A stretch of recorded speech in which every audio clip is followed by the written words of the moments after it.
surprised because I've been.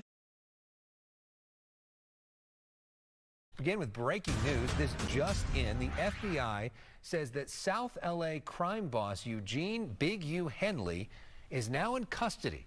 Authorities say he ran a mafia-like organization while masquerading as a music mogul and gang peacemaker. Fox 11's Christina Gonzalez spoke to a rapper who worked with him. She joins us live with a story you'll see only on Fox 11. And this story breaking as we speak, Christina. Yeah, as a matter of fact, I am hearing that Big U and the other person they were looking for, Brian Mejia, both turned themselves in. This is developing as we speak, and as we speak, people are coming up and saying, on the one hand, that he did a lot for the community, and then there are those like this woman who say things are not what they seem. Listen to her. No, I'm not surprised because I've been fighting this fight for a long time. Rapper Alicia Choi speaks about federal authorities accusing LA rap music executive and community activist Eugene Big U Henley of leveraging his connections with the Rolling 60s Crips to run a criminal enterprise, even funneling funds from his community nonprofits into his criminal operations. You cannot do evil when the cameras are off and smile and help kids when the cameras are on.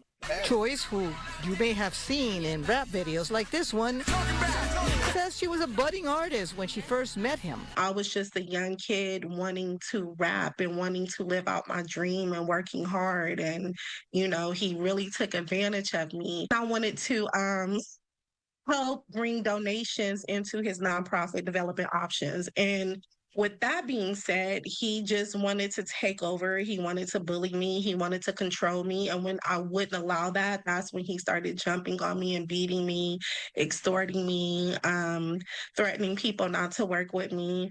And I was scared for a long time to speak up. I was actually terrified. And I want to emphasize, these are very serious accusations she is making. And, you know, she says it is her fear, which makes it very difficult to follow up on these things. But she says her fear kept her from going to police. She did not file police reports, but that she did try getting a restraining order at one point. Now, what the feds, and we'll go to his photo again because it's hard to see him as a person that the feds are saying what he did when we are used to seeing him in such a different light.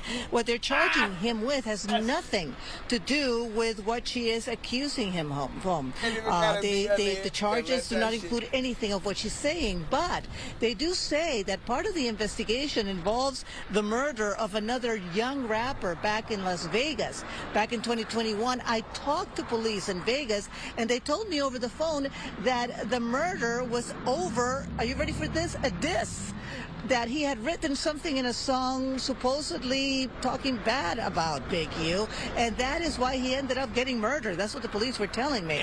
So it's just still developing. There's going to be a lot more to this whole thing, but we can tell you he has turned himself in, and I'm sure a lot of people are waiting to hear what he has to say about this, including us.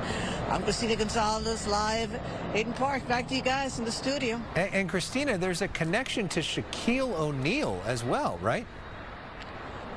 You know, I have not had time to look into that, and I am so wary of the, you know, because what's happening is a lot of people were seen with him. We're putting money into this nonprofit, and now the feds are saying that he took a lot of this money and it did not end up going to help kids.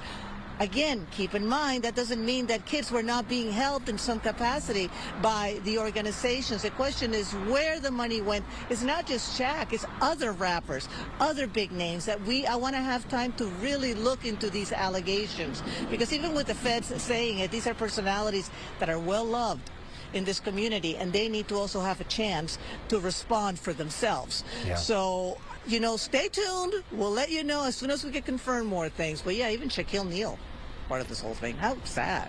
Yeah. All right, Christina Gonzalez, thanks for your reporting on that breaking story. Now